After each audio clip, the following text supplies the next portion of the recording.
This is an ant hill. In fact, it's an ant city, and a good-sized one. You see, ants are what we call social insects. They live in communities.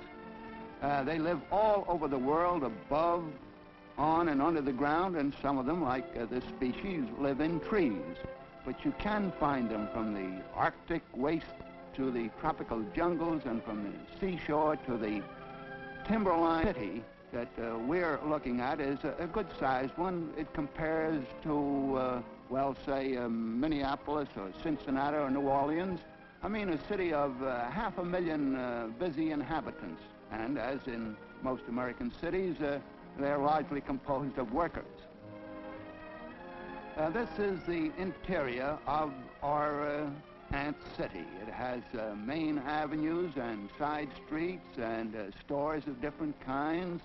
And the workers are busy storing food, taking care of the young, maintaining the exits, the city gates, doing all sorts of work. And they are all assigned to special tasks. Now, this is a queen. There are a few queens in each ant community. All they do is lay eggs. You'll notice their peculiar shape. The rear section is like a large, shining inkberry.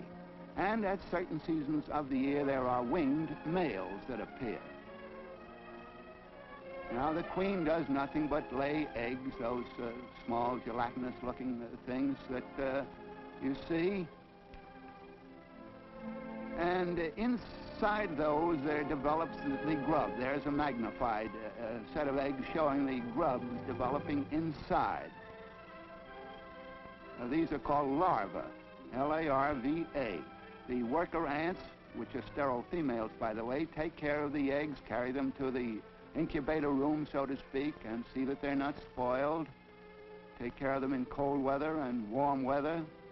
And here we see some of the larvae that have just hatched out of the egg. And there the workers appear to take care of the newborn larva right away. They clean it and carry it off to the, well, you might call it the playroom. This larva, very shortly, will spin a cocoon for itself and go to sleep inside there while it changes into the shape and form of the adult ant. Now, here are some of those cocoons, and incidentally, these cocoons are what are sold as ant eggs in pet shops, as food for fish or birds or whatever. But they are not the eggs. We see these are the larvae inside the cocoon that they have spun for themselves. Now, these workers move them about according to the weather. When it's nice and sunny, they take these cocoons and carry them up where they can get some warmth and a touch of sunlight.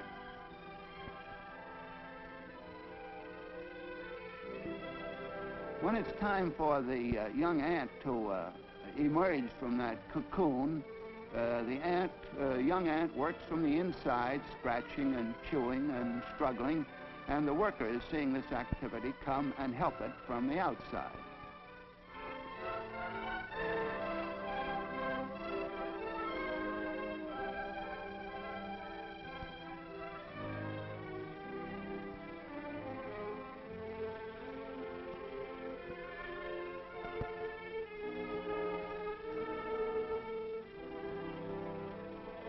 Well, that's the young ant finally emerging from the casing that it spun for itself, the cocoon.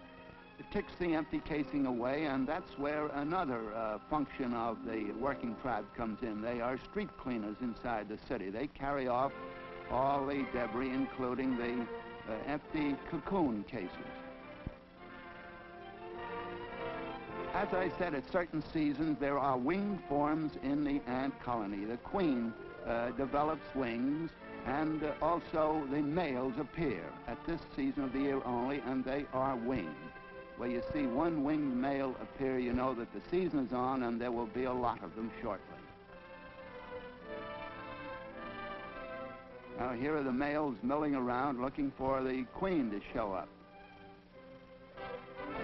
And there is the queen, the large one in the middle. It's almost twice as large as the males.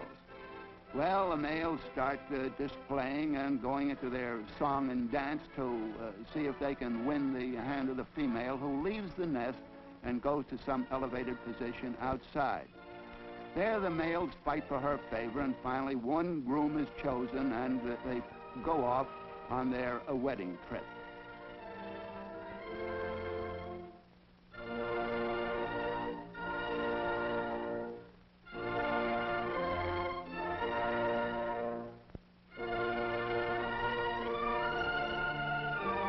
Well, finally she gnaws off her own wings and comes back to Earth and settles down to start a new community. Now, the most important thing about the worker ants who do all the work in the community is their antennae. Well, we call them their feelers.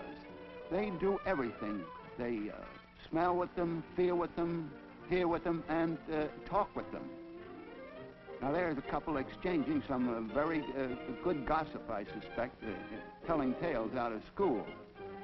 But these workers then undertake all the trouble of building a new community, and they repair the roads, for instance, inside, and they clean the streets, among other things. You know, in a community of that size, there are some deaths, and there's a burying squad. Now, here's a burying squad in operation, carrying off a deceased relative. And there are always repairs to be made to the ant city itself, a good deal of construction work, and notice what large timbers they haul along for their size, I mean. Now, if a man were as strong per pound as an ant is, he could carry a ton.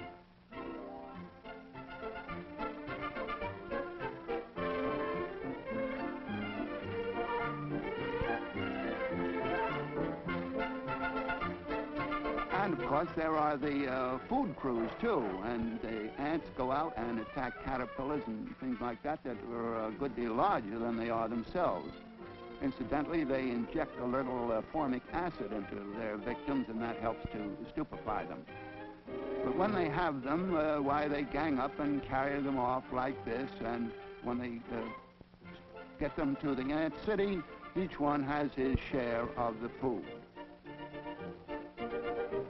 They drag in moths and butterflies and caterpillars and grasshoppers, and so in that way they are beneficial to the garden.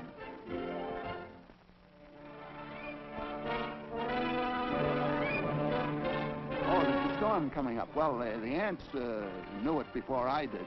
We can see that from the way they're hustling around, and they're going to make preparations to keep their ant city from storm damage. I also noticed that the warriors there are rushing in with some cocoons that they've evidently stolen from a nearby community. You know, ants do that. They kidnap cocoons from other communities and make slaves of those young ants when they emerge. Well, in addition to hiding their stolen goods, the ants here are carrying down the cocoons from the fair weather position up near the entrance to the stormy weather cellars.